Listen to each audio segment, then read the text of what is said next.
তো organic chemistry lecture তোমাদের সকলকে স্বাগতম। আমাদের এই যে লেকচারটা হবে আমরা কয়েকজন মিলে নিব অ্যান্ড পুরাটা একাডেমিক বেসড করে করা হয়েছে, নট জাস্ট অ্যাডমিশন।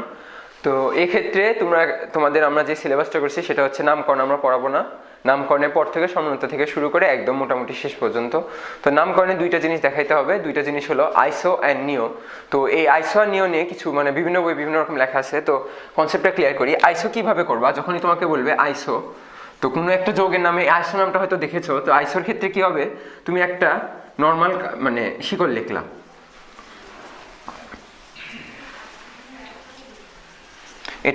এটাকে আমরা কি বলবো, এন পেন্টেন।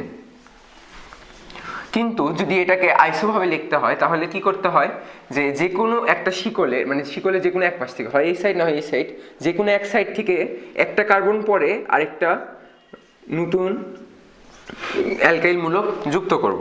সেক্ষেত্রে এটার নাম হবে, এই পুরোটার নাম হবে হচ্ছে আইসো হেক্সেন।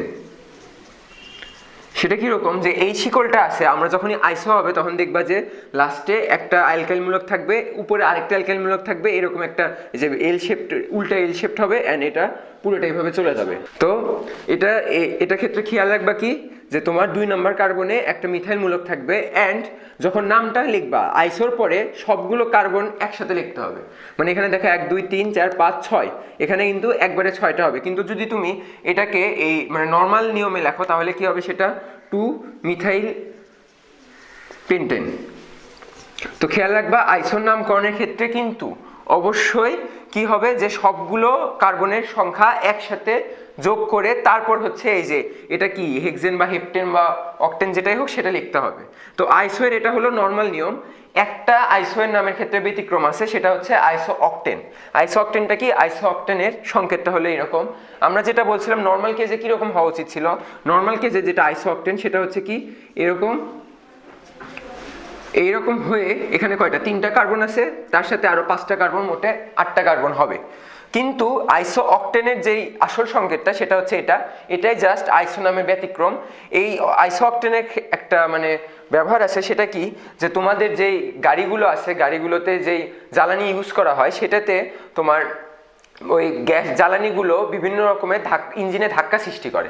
তো ওই ধাক্কাটাকে বলা হয় নকিং।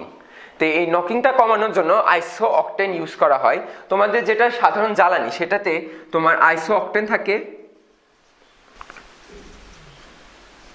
এন্ড তার সাথে এন হেপ্টেন থাকে, এন কি নর্মাল হেপ্টেন যেটা।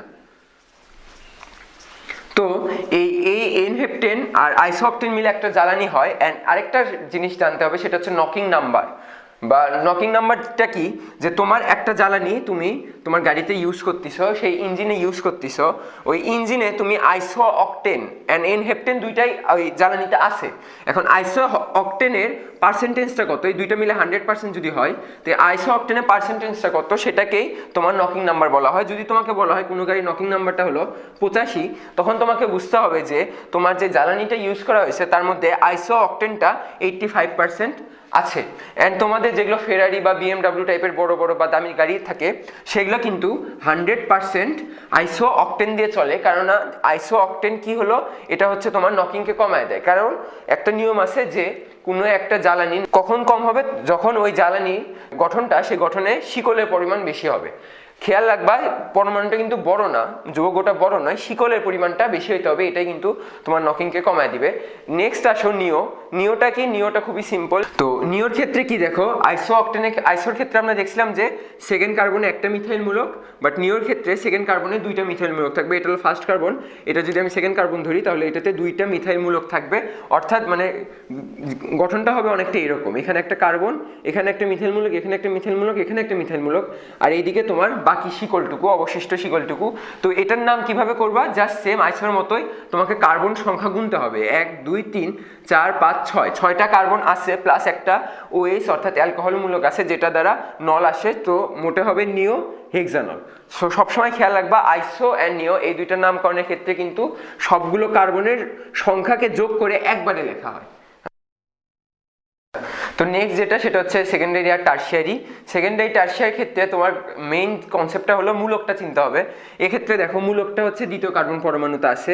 অ্যান্ড তোমরা এভাবে মনে রাখতে পারো যে যখন মূলকটা যেই কার্বন পরমাণুর সাথে থাকবে সেটা যদি একটা হাইড্রোজেন থাকে, বা একটা হাইড্রোজেন থাকে তখন হচ্ছে সেটা সেকেন্ডারি, আর যদি হাইড্রোজেন না থাকে তাহলে সেটা হচ্ছে টারশিয়ারি। কিভাবে দেখো, যে এই ক্ষেত্রে হচ্ছে তোমার দ্বিতীয় মূলকে আছে অ্যান্ড এটার একটা হাইড্রোজেন পরমাণু আছে যেটা হচ্ছে সেকেন্ডারি পেন্টানল, আর এটাতে হচ্ছে দুইটা মিথাইল মূলক আছে যার কারণে এখানে একটা হাইড্রোজেনও নাই। তোমরা হাইড্রোজেন চারটা বন্ড হিসাব করে দেখতে পারো, এটা হচ্ছে টারশিয়ারি পেন্টানল। এটা তোমরা যখন মানে বিভিন্ন রকমের পড়বে সেকেন্ডারি পেন্টানল বা টারশিয়ারি পেন্টানল বা সেকেন্ডারি অ্যামিন টারশিয়ারি অ্যামিন, তখন তোমরা এগুলো আরো ডিটেলসে জানতে পারবা। এই চারটা নামকরণ যাতে মিস না হয়। আর এটাও কিন্তু ওই যে আইসোনিয়র মতো, যে যখনই সেকেন্ডারি বা টারশিয়ারি লিখবা তখন তোমাকে মোট কার্বন পরমাণুর সংখ্যাটা হিসাবে আনতে হবে, যে এখানে 5টা আছে সো পেন্টানল, এখানে 1 2 3 4 আর উপরে একটা, 5টা পেন্টানল। তো এখন আমরা যেটা পড়াবো সেটা হচ্ছে সমানুতা। তো সমানুতা দুইটা পার্ট আছে, একটা হচ্ছে গাঠনিক আর একটা স্টেরিও। তো ফার্স্টে গাঠনিক আলোচনা করি। গাঠনিক সমানুতা এই 5টা জানলেই হচ্ছে। তো 5টা প্রথমটা কি, শিকল সমানুতা। শিকল সমানুতা বলতে কি বোঝায়, তোমার শিকলটা ছোট বা বড় হবে। এটা নর্মালি 9 10এও সবাই পড়ছে, যে এখানে দেখো এখানে একটা শিকল আছে 1 2 3 4 5, এটা হলো তোমার মেইন শিকলটা। মেইন শিকলে একটা সাব শিকল বা পার্শ্ব শিকল আছে, বাট এটা একটা পুরা শিকল। তো তার আগে একটা জিনিস মিস করছি, সেটা হচ্ছে কি দেখো, গাঠনিক মানে সমানতা বলতে কি বোঝায়। গাঠনিক সমানতা বলতে বোঝায় যে তোমার একই মৌলের মানে একটা যোগের গাঠনিক সংকেত ভিন্ন হবে বাট আণবিক সংকেতটা সেম হবে। যেমন এটার ক্ষেত্রে যদি তুমি চিন্তা করো, দেখো তো এখানে যদি তুমি কার্বন সংখ্যা আর হাইড্রোজেন সংখ্যা গুণ, সেখানে আসবে কার্বন আর হাইড্রোজেন মিলে C6H14, আর এটাতে যদি আমি যে হাতগুলো হাইড্রোজেন দ্বারা ফিল করি তাহলে আমার আসবে C6H14। কিন্তু দেখো এই দুইটার, এটাও আণবিক সংকেত এটাও আণবিক সংকেত, আণবিক সংকেত সেম বাট গাঠনিক সংকেতে ভিন্ন। কি, এটা একটা প্লেন শিকল, এটাতে 6টা কার্বন পরমাণু একই সাথে যুক্ত, বাট এটা প্লেন শিকল না, এটা 3টা কার্বন পরমাণু পর মাঝখান দিয়ে আবার একটা মিথাইল মূলক আছে যেটা এখানে দেখা যাচ্ছে, আরেকটা এই মানে পুরো শিকলের মধ্যে একটা মিথাইল মূলক আছে। এটা হলো তোমার শিকল সমানুতা। শিকল সমানুতা পর কি আসে, কার্যকরী সমানুতা। কার্যকরী মূলক সমানুতা বলতে কি বোঝায়, যে দেখো তোমার আণবিক সংকেত সেম হবে। আণবিক সংকেত কি, C3H8O, মানে এই আণবিক সংকেতটা সেম হবে বাট তোমার গাঠনিক সংকেতে যায় ডিফারেন্সটা তৈরি হবে। যেমন দেখো এই আণবিক সংকেতই তোমার 3টা কার্বনই লেখা আছে, এখানেও 3টা কার্বন আছে, একটা অক্সিজেন, এখানেও একটা অক্সিজেন, এখানেও একটা অক্সিজেন, এখানেও 8টা হাইড্রোজেন আছে গুণে দেখো, আর এখানেও 8টা হাইড্রোজেন আছে। বাট তোমার কার্যকরী মূলক কি, এই ক্ষেত্রে তোমার কার্যকরী মূলকটা কি, অ্যালকোহল, আর এই ক্ষেত্রে কার্যকরী মূলকটা ইথার। তোমরা দেখতে পাচ্ছ এই যে ইথার এন্ড এখানে অ্যালকোহল। সো গাঠনিক আণবিক সংকেত সেম হবে বাট কার্যকরী মূলক দুইটা ভিন্ন হবে। সেটারই তোমাদের একটা লিস্ট দিছি। প্রথম লিস্টে প্রথম যেটা ওটাই দেখো, আমি এটা হচ্ছে জেনারেল ফরম্যাটটা লিখছি, যে CnH2n+2। এখানে যদি আমি n এর মান 3 বসাই, n সমান 3 বসালে কি হচ্ছে, দেখো n সমান 3 বসালে কিন্তু এই যে এটা Cn মানে C3Hn, ওই জিনিসটা আমি এখানে পাচ্ছি। এন্ড দেখো অ্যালকোহল একটা পাবো, একটা ইথার পাবো। এটা তোমরা যদি মনে রাখতে পারো, তোমরা যে কোনো একটা সংকেত দেখে ওটার সাথে তোমরা ম্যাচ করে ওইটা কি কি কার্যকরী মূলক সমানুতা আসতে পারে সেটা তোমরা জানতে পারবে। যেমন এই যে এটার ক্ষেত্রে কি কি আসে, অ্যালকোহল এন্ড ইথার, যেটা আমি দেখাইছি, এটা একটা অ্যালকোহল এটা একটা ইথার। বাকিগুলো ক্ষেত্রেও কিন্তু সেম ওইভাবে জিনিসটা কাজ করে। আচ্ছা, নেক্সট সেটা হচ্ছে অবস্থান সমানুতা। অবস্থান সমানুতাটা খুবই সিম্পল একটা সমানুতা। সেটা কি, যে তোমার আণবিক সংকেত সেম, এই যে দেখো এটা আর এটা আণবিক সংকেত সেম বাট তোমার যে কার্যকরী মূলক, এক্ষেত্রে খেয়াল রাখবা কার্যকরী মূলকের অবস্থানটা চেঞ্জ হবে। কার্যকরী মূলকের অবস্থানটা কিরকম, দেখো এখানে 1 2 3, এটা হচ্ছে 3 নাম্বার কার্বন, 3 নাম্বার কার্বনে অ্যালকোহল মূলকটা আছে। সো এটার নাম কি হবে, যে 3 পেন্টানল বা পেন্টেন 3 অল। আর এই ক্ষেত্রে কি হবে, দেখো এই অ্যালকোহল মূলকটা 2 নম্বর কার্বনে আছে, সো এটা কি হবে 2 পেন্টানল। এন্ড এটার সাথে আরেকটা সামঞ্জস্যপূর্ণ মানে অনেকটা মিল, সেটা হচ্ছে মেটামারিজম। মেটামারিজমের ক্ষেত্রে কি হয়, দেখো মেটামারিজমের ক্ষেত্রে তোমার যেই কার্যকরী মূলকের অবস্থানগুলো চেঞ্জ হয়, সেই কার্যকরী মূলকগুলো খেয়াল রাখবে যে দ্বিযোজী হবে। যে এখানে আমি 4টা কার্যকরী মূলক লিখছি, এটা হচ্ছে ইথার, এটা হচ্ছে কিটোন, এটা হচ্ছে অ্যাসিড, আর এটা হচ্ছে তোমার সেকেন্ডারি অ্যামিন। তো এই 4টা কার্যকরী মূলক, এগুলো যখনই দ্বিযোজী কার্যকরী মূলকের তোমার অবস্থানটা চেঞ্জ হবে, সেক্ষেত্রে সেটাকে মেটামারিজম বলা হবে। যেমন সাপোজ ধরো এটা কি লিখলাম,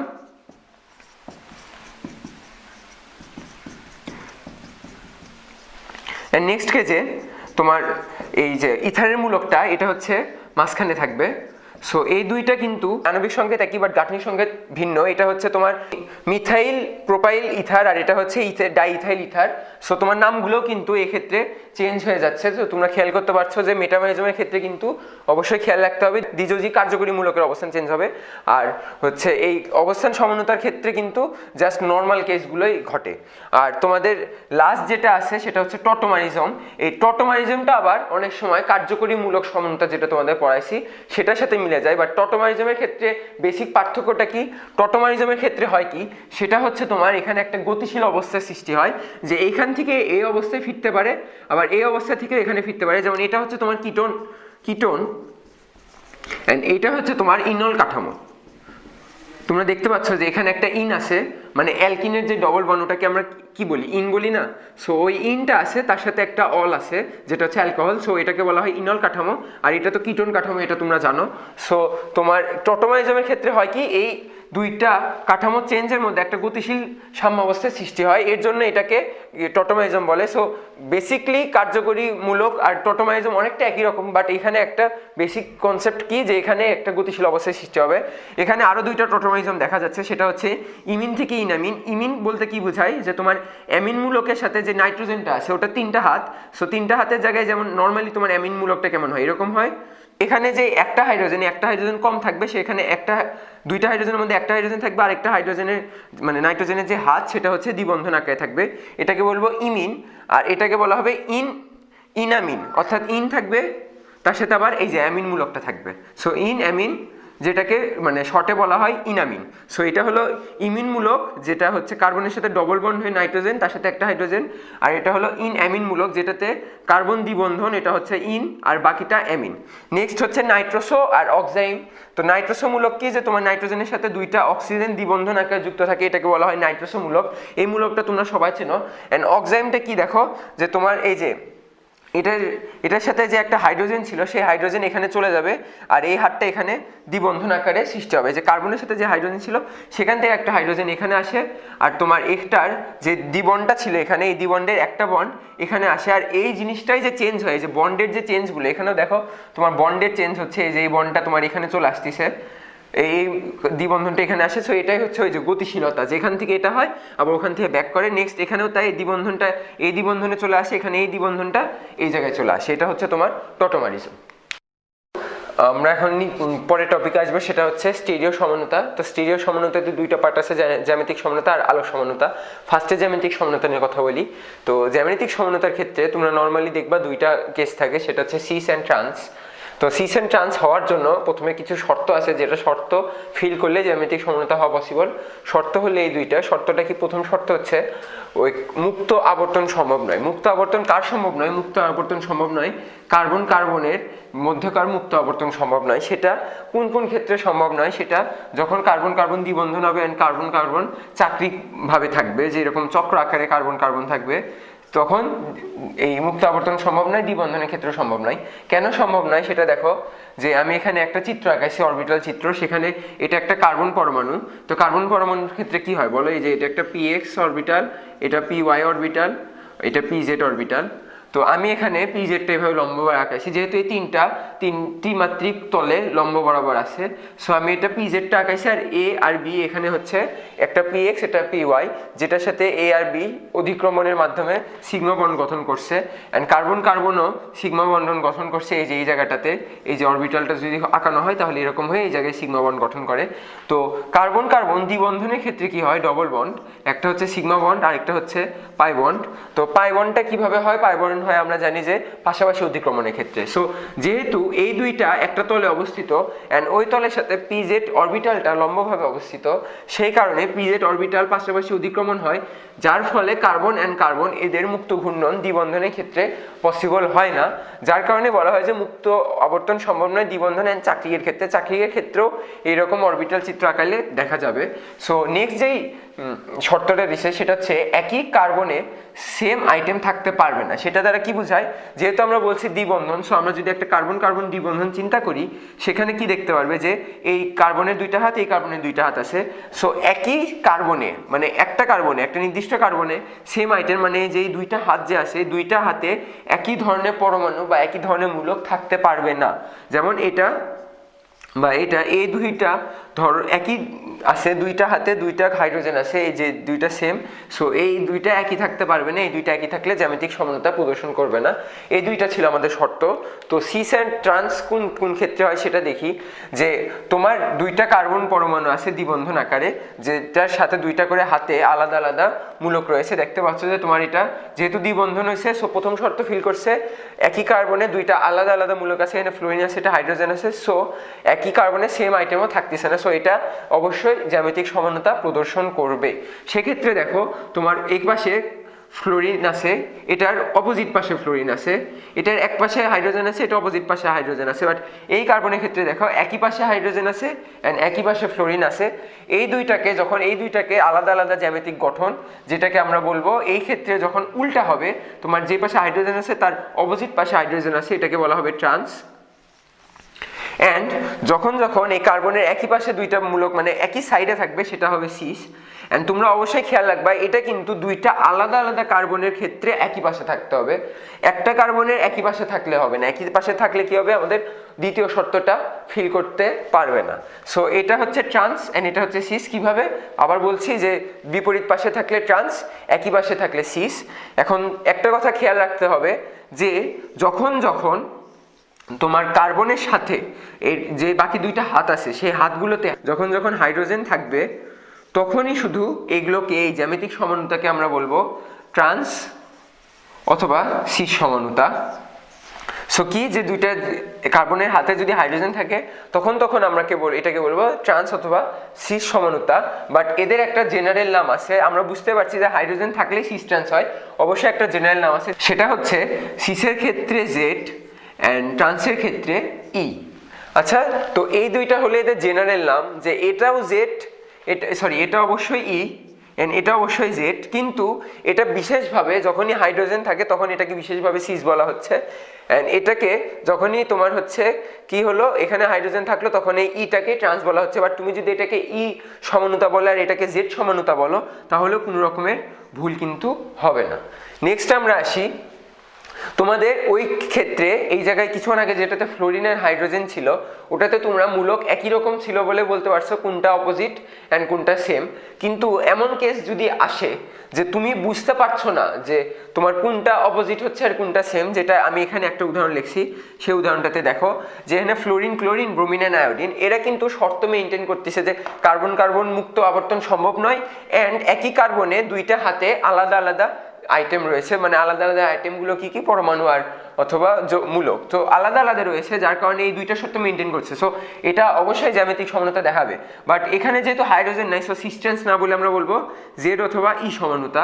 তো এই ক্ষেত্রে এটা জেড ধরবা না ই ধরবা, সেই ক্ষেত্রে তোমাকে অবশ্যই চিন্তা করতে হবে। অ্যান্ড চিন্তা করার ক্ষেত্রে একটা রুল আছে, সেটাকে বলা হয় ক্ল্যান ইনগোল্ড অ্যান্ড প্রিলক লুপ, যেটাকে আমরা শর্টকাটে সিআইপি রুল বলতে পারবো।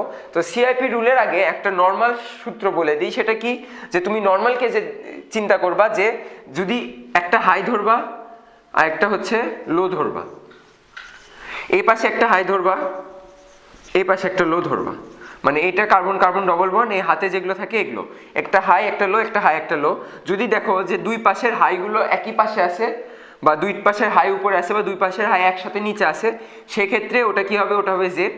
আর যদি বিপরীত পাশে থাকে, মানে এই যে এটা জাস্ট চেঞ্জ হয়ে যায়, এটা লো হয় আর এটা হাই হয়, তখন কি হবে, এটা চেঞ্জ হয়ে যায় ই হয়ে যাবে।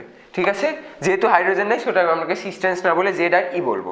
তো এক্ষেত্রে কি, নর্মালি যখন তোমার সহজ হয়ে যায়, তখন এগুলোর জাস্ট ভর যদি তুমি হিসাব করো, ভরগুলো কাউন্ট করে যেটার ভর বেশি হবে তুমি সেটাকে হাই ধরে নিবা। সো এখানে আয়োডিনের ভর বেশি, আমি আয়োডিনকে হাই লিখতেছি, আর ব্রোমিনের ভর বেশি আর ব্রোমিনকে লো লিখতেছি। আর এই পাশে কি, ক্লোরিনের ভরটা বেশি, সো এটা হলো আমার হাই, ফ্লোরিনের ভরটা কম, সো এটা হলো লো। তো এখানে দেখো যে এই পাশে হাই, এই পাশে হাই, উপরে লো উপরে লো, সো এটা কি বলবো, এটাকে আমরা ই না বলে এটাকে আমরা জেড সমানুতা বলবো, যেহেতু এটা একই পাশে রয়েছে। সো দুই একই পাশে থাকার কারণে এটাকে আমরা জেড বললাম। এখন এমন কেস যদি আসে যে তোমার দুইটা ভর সেম, তখন তুমি কি করবা, ভর যেটা, এটা কিন্তু একটা থাম্ব রুল, কিন্তু সিআইপি রুল এটা হচ্ছে একদম মেইন রুলটা। সেই রুলটা কিরকম, যে দেখো এটার যদি আমি ভর হিসাব করি, তাহলে কি হচ্ছে, এটা 16 আর 1 17 আর 12 29, এটার ভর হলো 29। আর এই পাশে তার আগে এটা দেখো, এটা কি, এটা লো, এন্ড এটা অবশ্যই হাই, কারণ এটা ভর বেশি, এটা ভর কম। কিন্তু এই ক্ষেত্রে এটার ভর 29, এটা দেখো 12 12 24 25 26 27 28 29, সো দুইটার ভরই 29। সেক্ষেত্রে তুমি হাই বা লো কিভাবে চিন্তা করবা, সেটার জন্য আসতেছে সিআইপি রুল। সিআইপি রুলটা কেমন, যে তোমার এই যে কার্বনটা রয়েছে, কার্বনের সাথে যে কার্বনগুলো আছে সেই কার্বনগুলোর সাথে কি কি যুক্ত আছে সেগুলো চিন্তা করবা। যে এই ক্ষেত্রে এটা কার্বনটার বন্ধনটা কিরকম, এরকম। এন্ড আমরা যদি এটার গাঠনিক কাঠামো দেখি, তাহলে গাঠনিক কাঠামোটা কেমন হচ্ছে, যে দেখো এই কার্বন, তার সাথে একটা হাইড্রোজেন, আরেকটা হাইড্রোজেন, অ্যান্ড এই কার্বনের সাথে আরেকটা কার্বন, যেটা এটা। সো তোমরা এখন বুঝতে পারছো যে এই কার্বনের সাথে যে দুইটা কার্বন থাকে, শুধুমাত্র ওই কার্বনগুলোর সাথে যে বন্ডগুলো আছে ওই বন্ডগুলো আমরা চিন্তা করতেছি এখানে। তো উপরে দেখো এটার সাথে ডবল বন্ড, একটা সিঙ্গেল বন্ড। নিয়মটা হলো ফার্স্টে আমরা একটা কার্বন লিখবো, এই কার্বনটা, এটারও মানে কেন্দ্রীয় পরমাণু যেটা সেটা লিখবো, এটা কেন্দ্রীয় পরমাণু কার্বন, এই কার্বন, এটা কেন্দ্রীয় পরমাণু কার্বন, এই কার্বন। নেক্সট ডবল বন্ড যদি হয় সেটা দুইটা লেখা হয়। অ্যান্ড তোমরা যখন লিখবা এরপরে আমরা এই পরমাণুগুলো লিখবো এখানে, কিন্তু ওই ক্ষেত্রে খেয়াল রাখতে হবে অবশ্যই এই পরমাণুগুলো লেখার সময় ভরের অধক্রম আকারে লিখবো। যেমন এটার ক্ষেত্রে কি, এটার ক্ষেত্রে অক্সিজেন আছে আর হাইড্রোজেন আছে, দুইটার মধ্যে কোনটা আগে লিখবো, অবশ্যই অক্সিজেন লিখবো। অ্যান্ড যখন যখন ডবল বন্ড থাকবে তখন ওই পরমাণুটা দুইটা লিখবো। সো সি ডবলও লিখলাম, তারপরে এটার সাথে আরেকটা পরমাণু ছিল সেটা এইচ। এটার ক্ষেত্রে কেমন হচ্ছে, এটার সাথে দুই ধরনের মূলক আছে, পরমাণু আছে, একটা কার্বন একটা হাইড্রোজেন। সো কার্বনের ভরটা অবশ্যই বেশি, সো কার্বনের পর আবার কার্বন, দেন আবার একটা হাইড্রোজেন, দেন আবার একটা হাইড্রোজেন।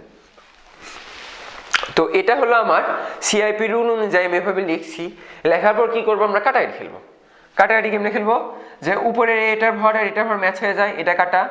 এখন এটা আর এটার মধ্যে ভর কার বেশি, অবশ্যই অক্সিজেনের ভর বেশি, সো এটা হলো আমার হাই অ্যান্ড এটা হলো আমার লো। তোমরা বুঝতে পেরেছো কিনা যে সিআইপি রুলের ক্ষেত্রে আমরা কি হিসাব করব, যে প্রথমে এই কার্বনের সাথে যে কার্বন বা যেই মূলকই আছে সেটা কেন্দ্রীয় পরমাণু, এবং ওই কেন্দ্রীয় পরমাণুর সাথে আলাদা যেই পরমাণুগুলো আছে সেগুলো যে বন্ধনের মাধ্যমে আছে সেইগুলো লিখবো। কিভাবে, প্রথমে ওই কার্বন পরমাণু বা কেন্দ্রীয় পরমাণুটা লিখবো, তারপর হচ্ছে ভরের অধক্রমে সাজাবো, সাজিয়ে উপরে নিচে কাটাকাটি করব। কাটাকাটি করার পর আমি যেটা পাবো সেটাই হলো আমার কাঙ্ক্ষিত হাই অ্যান্ড লো। সো এখানে দেখতেছি এটা হাই, এটা লো, এটা হাই, এটা লো।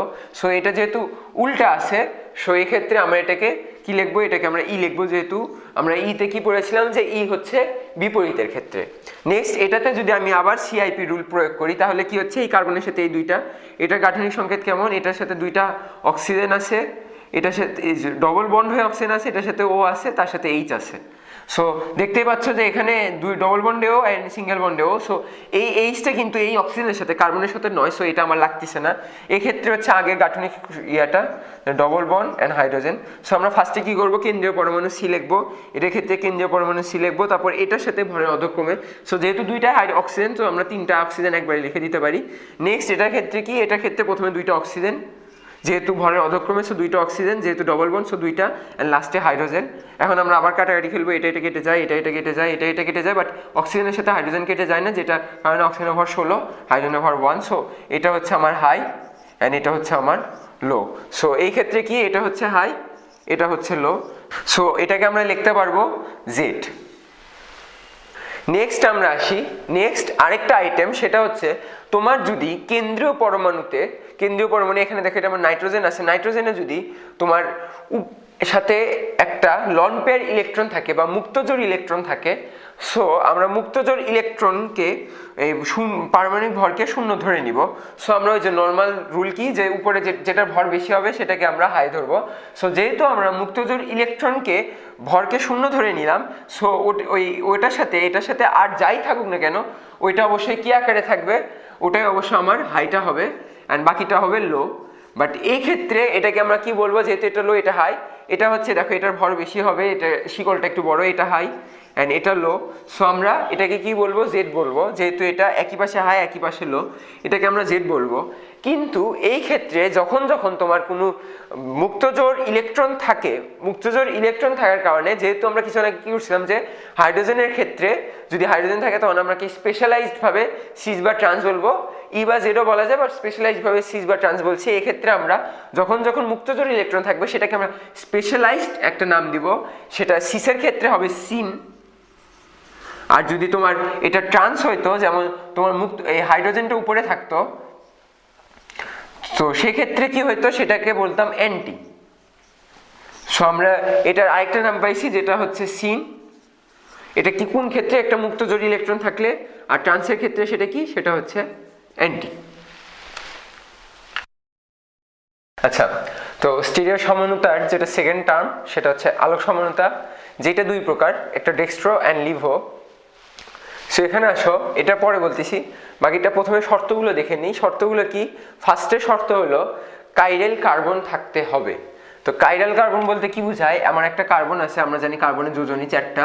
সো এই 4টা হাতে প্রত্যেকটাতে আলাদা আলাদা জিনিস থাকতে হবে, বা আলাদা আলাদা পরমাণু বা আলাদা আলাদা মূলক থাকতে হবে। যেমন এখানে আমি একটা যৌগ দেখাইছি, দেখতে পাচ্ছ। সো যৌগটাতে দেখো, এটা একটা সি, এই সি এর এখানে একটা, এখানে OH মূলক, এখানে COOH মূলক, এখানে H, এখানে CH3, যে 4টা আলাদা আলাদা মূলক আছে। এটা অ্যালকাইল মূলক, এটা হাইড্রোজেন, এটা অ্যালকোহল মূলক, আর এটা অ্যাসিড মূলক। সো 4টা আলাদা আলাদা যেখানে থাকবে সেটা হবে কাইরাল কার্বন। সো এই যৌগটা আমার ফার্স্ট শর্ত মেনটেন করে। নেক্সট হচ্ছে আলোক সক্রিয় হতে হবে। আলোক সক্রিয় হতে বলতে বোঝায় এই কথাটা, সেটা হচ্ছে যে ওই আলোক সক্রিয় হলে তল সমবর্তিত আলোকে ডানে বা বামে ঘুরায়।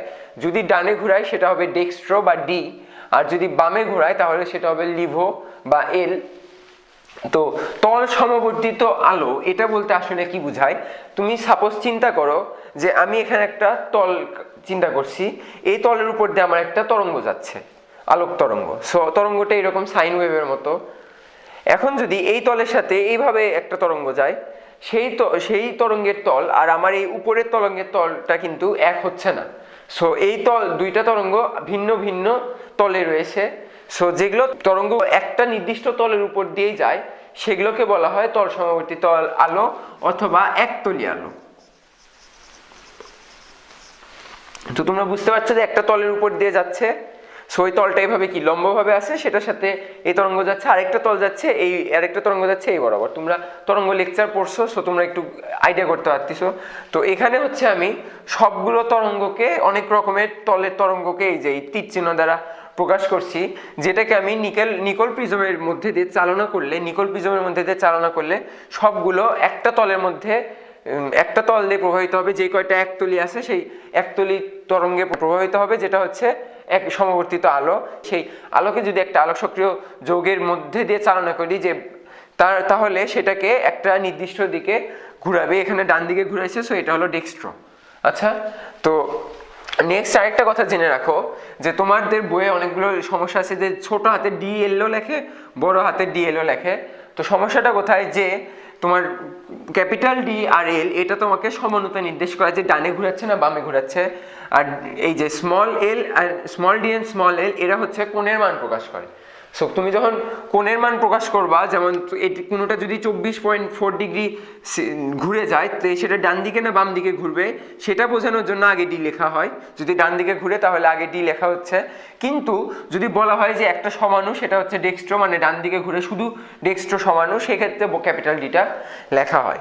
এখন তোমার এই সমাণুগুলো ডেক্সট্রো হবে না লিভো হবে, সেটা আমরা সংকেতের মাধ্যমে, গাঠনিক সংকেতের মাধ্যমে কিভাবে নির্ণয় করতে পারি আসো সেটা দেখি। সেটা মেনটেন করবে CRN রুল। CRN রুলটা একটা সিকোয়েন্স মেনে চলে, যে CRN এটা এই সিকোয়েন্সে হইতে হবে। সো সি দ্বারা কি নির্দেশ করে, সি দ্বারা নির্দেশ করে যে কার্বনযুক্ত কার্যকরী মূলক। কার্বনযুক্ত কার্যকরী মূলক কোনগুলো, একটা এই যে এরকম এই টাইপের মূলকগুলো, যেমন অ্যালডিহাইড মূলক বা মানে কার্বক্সিল মূলক, বা এই যে এটা কিটোন মূলক এইরকম। আর আর দ্বারা নির্দেশ করবে মিথাইল মূলক বা হাইড্রোজেন বা যে কোনো অ্যালকাইল মূলক, মানে আর যেটা ওই যে আমরা আর দ্বারা তো অ্যালকাইল মূলকই নির্দেশ করি। অ্যান্ড এন দ্বারা বুঝাবে এই দুই আইটেম বাদ দিয়ে বাকি সব কিছু। সাপোজ ধরতে পারো তুমি অ্যালকোহল মূলক অথবা অ্যামিন মূলক। তো কি কার্বনযুক্ত কার্যকরী মূলক কিন্তু কার্বনযুক্ত কার্যকরী মূলক, এটাও কার্বনযুক্ত, কিন্তু এটা হচ্ছে অ্যালকাইল মূলক। অ্যান্ড এটা কি, এটা হচ্ছে এই দুই আইটেম বাদে সব। তো কিভাবে CRN রুল অ্যাপ্লাই করব, আমরা এই যে এখানে একটা আমরা ল্যাকটিক অ্যাসিড দেখতে পাচ্ছি।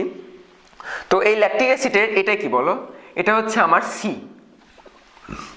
তারপর আমার N, আরটা কোথায়, এই যে এটা আর, এটা হচ্ছে আমার অ্যালকাইল মূলক। নেক্সট ওটা OH-টা কি, এটা হচ্ছে আমার N। সো এটা C, এটা R, এন্ড এটা হচ্ছে আমার N। ঠিক আছে, আমরা এভাবে ফার্স্টে এই যৌগের মধ্যে C, R আর N এই তিনটা চিহ্নিত করব। তারপর আমরা কি করব, তারপর আমরা গান গাবো। গান কিরকম, সিআরএন গান গাবো, সিআরএন সিআরএন সিআরএন। তো সিআরএন গানটা কোন দিক থেকে গাইলে তুমি ঘড়ি কাটার দিকে ঘুরে না বিপরীত দিকে ঘুরে সেটা দেখো। যে সিআরএন আমি যদি বলি তাহলে প্রথমে সি এখানে আসে, তারপর আর এখানে আসে, তারপর এন এখানে আসে। সো আমার ঘূর্ণনটা কিন্তু এই দিকে হচ্ছে, ঠিক আছে, সিআরএন সিআরএন। সো আমার ঘূর্ণনটা এই দিকে হচ্ছে। অ্যান্ড এই ঘূর্ণনটা কি বলে, এই ঘূর্ণনটা হচ্ছে ঘড়ির কাঁটার বিপরীত দিকে, ঘড়ির কাঁটার বিপরীতে। তো সিআরএন গান গাওয়ার পর যদি তুমি দেখো যে তোমার গানটা ঘড়ির কাঁটার বিপরীত দিকে গাইলে হয়, তাহলে তুমি বুঝে যাবা যে এটা হলো আমার ডেক্সট্রো সমানু। আর যদি সিআরএন গান গাইতে নিয়ে তুমি দেখো যে এটা সিআরএন গাওয়ার জন্য প্রথমে আরটা এই পাশে আসে, এনটা অন্য সাইডে যায়, অর্থাৎ ঘূর্ণনটা যদি এইরকম হয় তখন সেটাকে কি বলবা, সেটাকে বলবা লিভো সমানু। যেমন এখানে দেখো এক্ষেত্রে কি, যে এটা আমার সি, এটা হচ্ছে আমার আর, এটা হচ্ছে আমার এন। সো আমি গান গাইলে আমার এই দিকে ঘূর্ণন হচ্ছে, অর্থাৎ এটা হচ্ছে আমার লিভো, অর্থাৎ ঘড়ির কাঁটার দিকে হইলে লিভো। অ্যান্ড এটা আমি কিছু দেখাইছি যে এটা সি, এটা আর, অ্যান্ড এটা এন। সো সি আর এন, আর ঘূর্ণনটা হচ্ছে এই দিকে, অর্থাৎ এটা হচ্ছে আমার ডেক্সট্রো সমানু। অ্যান্ড তোমার যদি এরকম হয় যে তোমার একই সাথে কয়েকটা কাইরাইল কার্বন আছে, এখানে আমি একটা কাইরাইল কার্বনে 4টা হাত কাউন্ট করছি, একই সাথে কয়েকটা কাইরাইল কার্বন আছে, সেক্ষেত্রে কি করবা, সেক্ষেত্রে দেখো এখানে যে আমার কার্বন পরমাণুটা, এই কার্বন পরমাণুর এই হাতে একটা হাইড্রোজেন, এই হাতে একটা ওএইচ মূলক, এখানে একটা অ্যালডিহাইড মূলক, আর এই হাতে একটা কার্বন। সো এটা একটা কাইরাইল কার্বন, এটা একটা কাইরাইল কার্বন, এটা একটা কাইরাইল কার্বন, এটা একটা কাইরাইল কার্বন। এরকম যদি কয়েকটা কাইরাইল কার্বন থাকে সেক্ষেত্রে কি করবা, ফার্স্টে আমাদের কাজ কি ছিল, আমরা সিটা খুঁজলাম, সি পেয়ে গেছি। এখন তুমি আর বা এন কোনটাকে ধরবা, সেক্ষেত্রে নিয়ম হলো তুমি ওই কার্যকরী মূলক সেখান থেকে সবচেয়ে দূরবর্তী যেই কাইরাইল কার্বন থাকবে, সবচেয়ে দূরবর্তী যে কাইরাইল কার্বন থাকবে, যেটা হলো এটা, সেটাতে তুমি সি আর এন এন কাউন্ট করবা। সো এখানে আমার আর কোথায়, এই যে আর, এটা তুমি অ্যালকাইল মূলক এটা ধরতে পারো, অথবা এটা ধরতে পারো। অ্যান্ড এনটা কোনটা, এনটা হলো ওএইচ। তো আমি গান গাবো C R and N. So এই ক্ষেত্রে আমার ঘূর্ণনটা কি হচ্ছে, ঘড়ির কাঁটার দিকে। অ্যান্ড ঘড়ির কাঁটার দিকে হলে ঘূর্ণনের ওই সমানুকে কি বলবো আমরা, লিভো সমানু। এটাই ছিল তোমাদের সিআরএন রুল। তো এখানে আমরা ল্যাকটিক অ্যাসিডের দুইটা আলোক সমাণু দেখতে পাচ্ছি। অ্যান্ড সিআরএন রুল যদি আমরা এখানে অ্যাপ্লাই করি তাহলে তোমরা দেখতে পারবে যে এটা ঘড়ি কাঁটার বিপরীত দিকে, অর্থাৎ এটা হচ্ছে ডেক্সট্রো সমাণু। অ্যান্ড ডেক্সট্রো সমাণু অবশ্যই ডান দিকে ঘুরাই, সো আমরা ওটাকে বলবো প্লাস 22.4 ডিগ্রি। সে হচ্ছে তল সমবর্তিত আলোকে, এরকম এই যেগুলো ছিল আমাদের, এগুলোকে হচ্ছে 22.4 ডিগ্রি কোণে ঘুরায় দিবে। কিন্তু এটা যদি সিআরএন রুল অ্যাপ্লাই করি এইদিকে হয়, সো এটা লিভো, অ্যান্ড লিভো হচ্ছে বাম দিকে, সো মাইনাস 22.4 ডিগ্রি। অর্থাৎ এই ল্যাকটিক অ্যাসিডের দুইটা সমাণু, এই দুইটা সমাণু একে অপরের বিপরীত দিকে ঘুরায়, কিন্তু একই পরিমাণে তল সমবর্তিত আলোকে ঘুরায় দেয়। সো আমরা যদি একটা মিশ্রণে সমমোলার ভাবে, অর্থাৎ ডেক্সট্রো সমাণু যেই পরিমাণ নিছি, লিভো পরিমাণু ওই পরিমাণই নিলাম, ওই ঘনমাত্রারই ডেক্সট্রো অ্যান্ড লিভো নিলাম, এরকম একটা মিশ্রণ যদি তৈরি করি, সেই মিশ্রণে কি হবে যে ডেক্সট্রো সমাণু তল সমবর্তিত আলোকে একদিকে ঘুরাবে অ্যান্ড একটা পরিমাণে ঘুরাবে, লিভো সমাণু ওই তল সমবর্তিত আলোকে ওরই বিপরীত দিকে ওই পরিমাণে ঘুরিয়ে দিবে। সো এই মিশ্রণে যদি কোনো তল সমবর্তিত আলো পতিত হয়, সেটা কিন্তু ডানে বা বামে কোনো দিকে ঘুরবে না, কারণ এটা ডানে ঘুরায়, এটা বামে ঘুরায়। এটা হচ্ছে একটা মিশ্রণ। কিন্তু এরকম একটা যৌগ আছে যেই যৌগকে বলা হয় মেসো যৌগ। অ্যান্ড মেসো যৌগের ক্ষেত্রে কি হয়, এটার একটা মাঝখান দিয়ে তল কল্পনা করা হয়, যেই তলটাকে যদি আমি একটা দর্পণ ফালাই, সো দর্পণে এরকম আরেকটা আইটেম দেখাবে যে এই পার্টটা যেরকম দেখতে, ওই পার্টটাও ওই রকম দেখতে। অ্যান্ড এই মেসো যৌগগুলোর উপরের অংশ যেই দিকে ঘুরাবে, সাপোজ যদি এই দিকে ঘুরায়, নিচের অংশ তার এই দিকে ঘুরাবে। সো এই দুইটা একই তল সমবর্তিত আলোকে পরস্পর বিপরীত দিকে ঘুরাই দিবে। সো পরে হয়ে যাবে কি যে তুমি তল সমবর্তিত আলোকে দিবা, অ্যান্ড এটা একদিকে টার্ন করাতে চাই, এটা আরেক দিকে টার্ন করাতে চাই, যার কারণে পুরো যৌগটা মিলে আলোটাকে কোনো দিকেই টার্ন করাতে পারবে না, যার কারণে এই মেসো যৌগগুলো আলোক নিষ্ক্রিয় হয়। তো তোমরা এখানে ল্যাকটিক অ্যাসিডের যে দুইটা সমাণু দেখতে পাচ্ছ, সেখানে দেখো যে এটা যেহেতু প্লাস 22.4, মানে এই দুইটা একই পরিমাণে কিন্তু বিপরীত দিকে ঘোরায়, এই দুইটা সমাণুকে আরেকটা স্পেসিফিক নাম দেওয়া হয়েছে, সেটাকে বলা হয় এনানসিওমার। বইয়ে তোমাদের এনানসিওমার আরও কয়েকটা নাম আছে, এনানসিওমার, অ্যান্টিমার, অ্যান্টিপড বা এনানসিওপড, এই টাইপের তোমরা নামগুলো দেখে নিও। সো একই যৌগের দুইটা বিপরীত দিকে ঘূর্ণনের ফলে কিন্তু একই পরিমাণে যদি ঘূর্ণন হয় তাহলে একে অপরকে এনানসিওমার বলে। অ্যান্ড যদি তা একটা যৌগের আলোক সমাণু বাট তারা একই পরিমাণ কোণে ঘোরায় না, তখন তাদেরকে বলা হয় ডায়াস্টেরিওমার। তোমাদের কবির স্যারের বইয়ে উদাহরণ দেওয়া আছে, তোমরা উদাহরণগুলো দেখে নিতে পারো। আচ্ছা, তো আমরা এখন কিছু মূলক শিখব। তো মূলকগুলো প্রথমে সেটা শিখবো, সেটা হচ্ছে সুষম বিভাজনের মাধ্যমে যে মূলকগুলো হয় সেগুলোকে বলা হয় ফ্রি রেডিকেল বা মুক্তমূলক। এগুলো কিভাবে গঠিত হয়? সুষম বিভাজন হয় কিসের? একটা যৌগের। এখানে দেখতে পাচ্ছ HCl একটা যৌগ, এই HClকে যদি সুষমভাবে বিভাজিত করা হয় তাহলে এই যে দেখো, তোমরা জানো এটা একটা সমযোজী যৌগ। অ্যান্ড সমযোজী যৌগতে কি ঘটে?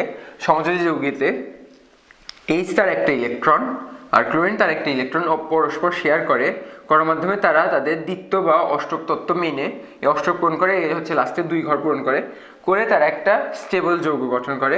কিন্তু এখানে যদি আমি উত্তাপ দিই, উত্তাপ দিলে হাইড্রোজেন কি করবে? হাইড্রোজেন তার ইলেকট্রনটুকু নিয়ে নিবে, ক্লোরিন তার ইলেকট্রনটুকু নিয়ে তারা একটি ফ্রি রেডিকেল উৎপন্ন করবে, যাদেরকে আমরা মুক্তমূলক বলি। অথবা তোমরা জানো ক্লোরিন এই যেভাবে অণু আকারে থাকে, সেই অণুটাতে এরা পরস্পর একটা করে ইলেকট্রন শেয়ার করার পরে তাপ দেওয়ার ফলে বা শক্তি প্রদান করার ফলে তারা নিজেদের ইলেকট্রন নিয়ে সরে যেয়ে ফ্রি রেডিকেল উৎপন্ন করে।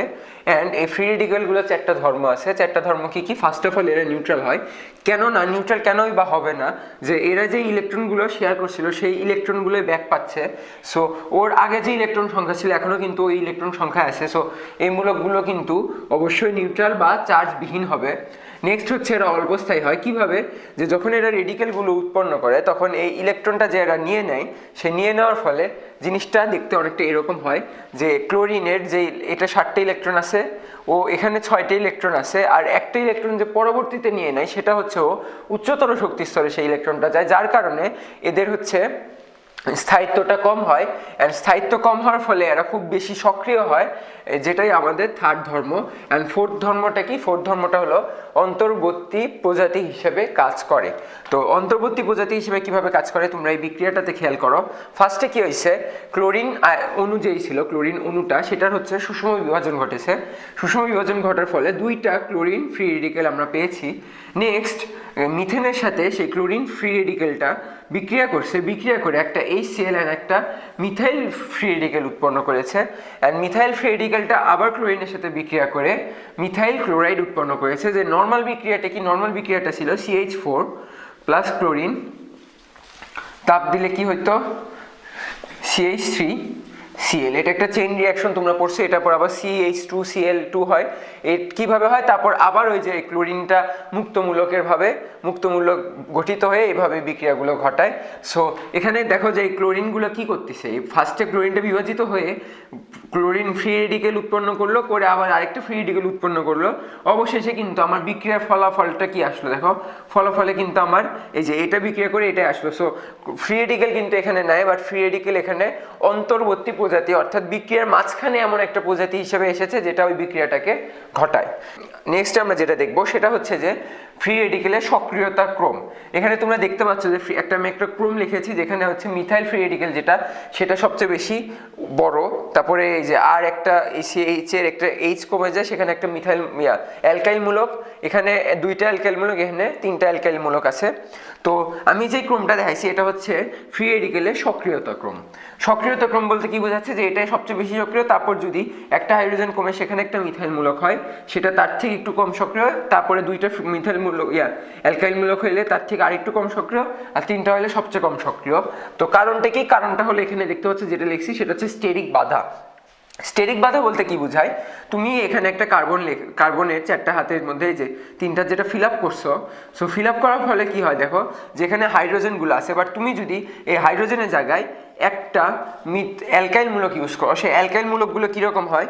অ্যালকাইল মূলকগুলো হয় CH3 অথবা CH2 CH3। তো যখন এখানে অন্য একটা বিকারক এসে বিক্রিয়া করার চেষ্টা করবে তখন এই যে এগুলো শিকলগুলো বড় অথবা ভারী হওয়ার কারণে এই মূলকগুলোকে আসতে বাধা দিবে। সো যত বেশি বেশি অ্যালকাইল মূলক যুক্ত হবে তত বেশি বেশি এই বাধাগুলো কিন্তু বেড়ে যাবে। যেমন যদি এখানে আমি 3টা আর দিই, এটা একটা আর এটা একটা আর এটা একটা আর, সো 3টা আর দিলে কিন্তু বাধাগুলো অনেক বেশি হয়ে যাচ্ছে, যার কারণে সক্রিয়তার ক্ষেত্রে ফ্রি রেডিক্যালের ক্ষেত্রে স্টেরিক বাধা কাউন্ট হয়। অ্যান্ড স্টেরিক বাধা কাউন্ট হওয়ার ফলে কি হয়, আমার যেটাতে একটাও অ্যালকাইল মূলক নেই, 3টাই হাইড্রোজেন আছে, সেটা সবচেয়ে বেশি সক্রিয় হয় অ্যান্ড সক্রিয়তার ক্রমটা এইদিকে চলে যায়। এখন আমরা যেটা দেখব সেটা হচ্ছে বিষম বিভাজন।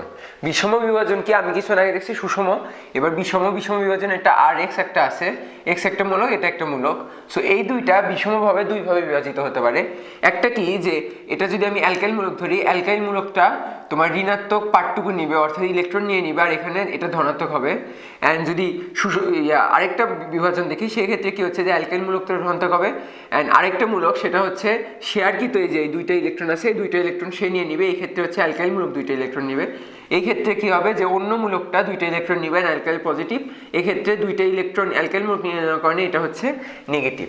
তো আমরা যদি দ্বিতীয় টাইপটা দেখি যে পজিটিভ আর নেগেটিভ, সেক্ষেত্রে কি হচ্ছে যে দেখো এটা একটা অ্যালকাইল মূলক, এই মূলকটা কি হচ্ছে পজিটিভ আকারে বিভাজিত হচ্ছে অ্যান্ড ক্লোরিন কি করতেছে, ক্লোরিন কিন্তু দুইটা ইলেকট্রন নিয়ে নিচ্ছে।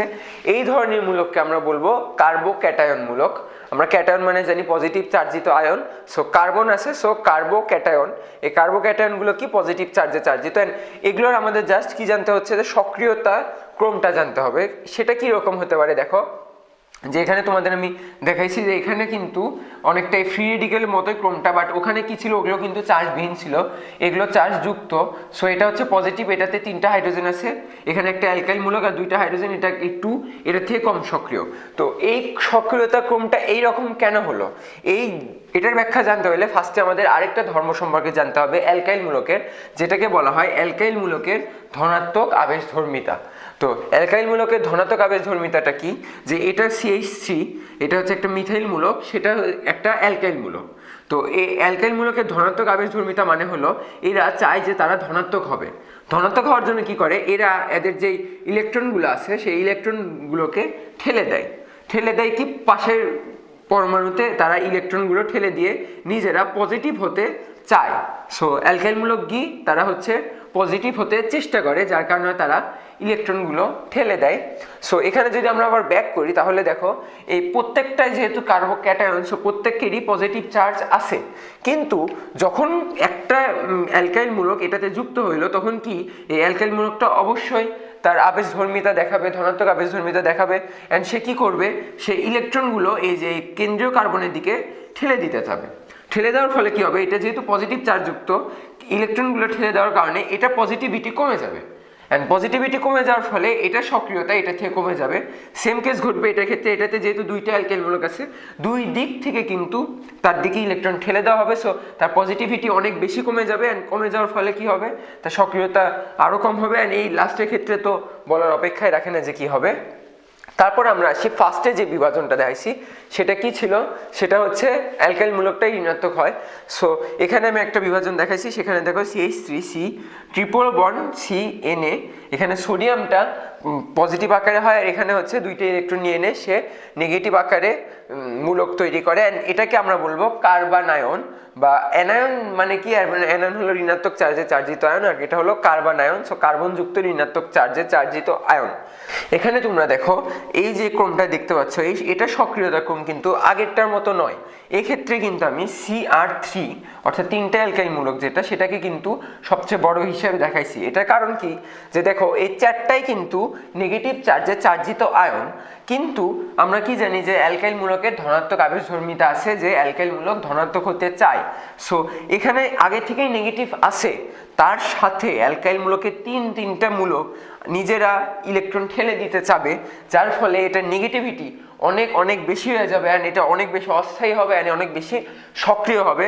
নেক্সট কেসে কি, যে এটার থেকে একটু কম সক্রিয় হবে, কারণ এখানে ইলেকট্রন একটু কম ঠেলে দিবে, এখানে আরও কম ঠেলে দিবে, অ্যান্ড এই ক্ষেত্রে ইলেকট্রনই ঠেলে দিবে না। সো সক্রিয়তার ক্রম এটার হবে এইদিকে, এটার হবে এইদিকে, অ্যান্ড ওটা তো দেখাইছি। অ্যান্ড তোমরা সবসময় খেয়াল রাখবা সক্রিয়তা ক্রম যেই দিকে হবে স্থায়িত্বের ক্রমটা তার বিপরীত দিকে, অর্থাৎ সেটা কতটা স্থায়ী সেটা কিন্তু তার সক্রিয়তা ক্রমে অপোজিট। অর্থাৎ যদি আমি বলি কার্বোক্যাটায়নের স্থায়িত্ব ক্রম কি, তাহলে স্থায়িত্ব ক্রমটা হলো এইদিকে, অর্থাৎ এটা সবচেয়ে বেশি স্থায়ী, তারপরে এটা, তারপরে এটা, তারপরে এটা। কেননা এটা বেশি সক্রিয়, এ বেশি তাড়াতাড়ি বিক্রিয়া করতে চাবে, কিন্তু এ কম সক্রিয়, সো এ স্থায়ী থাকতে চাইবে।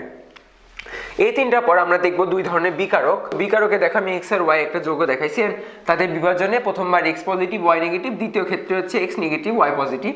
তো এখানে যদি আমি একটা নেগেটিভ বিকারক দিই, সেটা এক্স এর সাথে বিক্রিয়া মানে যুক্ত হয়ে এক্স জেড উৎপন্ন করে অ্যান্ড ওয়াই নেগেটিভ আকারে থাকে। অ্যান্ড পজিটিভ বিকারক দিলে সেটা কি হচ্ছে যে এক্স এর সাথে যুক্ত হয়ে এরকম একটা বিক্রিয়া করে। তো এই সেকেন্ড কেস যেটা, সেটা হচ্ছে আমার ইলেকট্রোফিলিক। ইলেকট্রোফিলিক কি কারা? ইলেকট্রোফিলিক হলো ইলেকট্রন লাভার্স, তারা ইলেকট্রন লাভ করে, তারা ইলেকট্রনকে নিজের দিকে নিতে চায়। সো কি কোন ধরনের বিকারকগুলো ইলেকট্রোফিলিক বিকারক হতে পারে? তারা হচ্ছে দুই ধরনের, সেটা হচ্ছে ফার্স্ট অফ অল হবে পজিটিভলি চার্জড অ্যান্ড নেক্সট হবে electron deficient. So positively charged কারা? এই যে তোমরা দেখতে পাচ্ছ নাইট্রোসোমূলক, হাইড্রোনিয়াম মূলক, এগুলো, তারপর হচ্ছে এগুলো, এই যে এখানে দেখো সবগুলো কিন্তু পজিটিভ চার্জ। হ্যাঁ, তো এই যে এই ধরনের মূলকগুলো, এগুলো হচ্ছে তোমার ইলেকট্রোফিলিক মূলক। অ্যান্ড আরেকটা হচ্ছে ইলেকট্রন ডেফিসিয়েন্ট, মানে হচ্ছে ইলেকট্রনের ঘাটতি। তুমি যদি এটার ইলেকট্রন বিন্যাস করে করে দেখো, এগুলো হচ্ছে কোনোটারই অষ্টক পূরণ হয় না। এই যে কেন্দ্রীয় পরমাণুগুলোর অষ্টক পূরণ হয় না, কিন্তু সবাই কি চায়? সবাই অষ্টক পূরণ করতে চায়, যার কারণে এরা ইলেকট্রন ভালোবাসে, এরা ইলেকট্রনকে নিজের দিকে নিতে চায়। অ্যান্ড এরা পজিটিভলি চার্জ, অ্যান্ড পজিটিভ যারা তারা তো অবশ্যই নেগেটিভকে ভালোবাসবে। নেক্সট আমরা যেটা আসি সেটা হচ্ছে নিউক্লিওফিলিক। এরা হচ্ছে ইলেকট্রন হেটার্স, তারা ইলেকট্রনকে পছন্দ করে না, কেননা তাদের আগে থেকে অনেক বেশি ইলেকট্রন আছে, তারা চায় না যে আমি আরো অনেকগুলো ইলেকট্রন নিজের দিকে নিব। সো আমরা কি বুঝলাম যে নেগেটিভলি চার্জ যারা, তারা হচ্ছে নিউক্লিওফিলিমূলক। অ্যান্ড লন পেয়ার ইলেকট্রনস আছে যাদের, সো তোমরা কিন্তু দেখতেই পাচ্ছ যে এদের ইলেকট্রন কিন্তু আছে।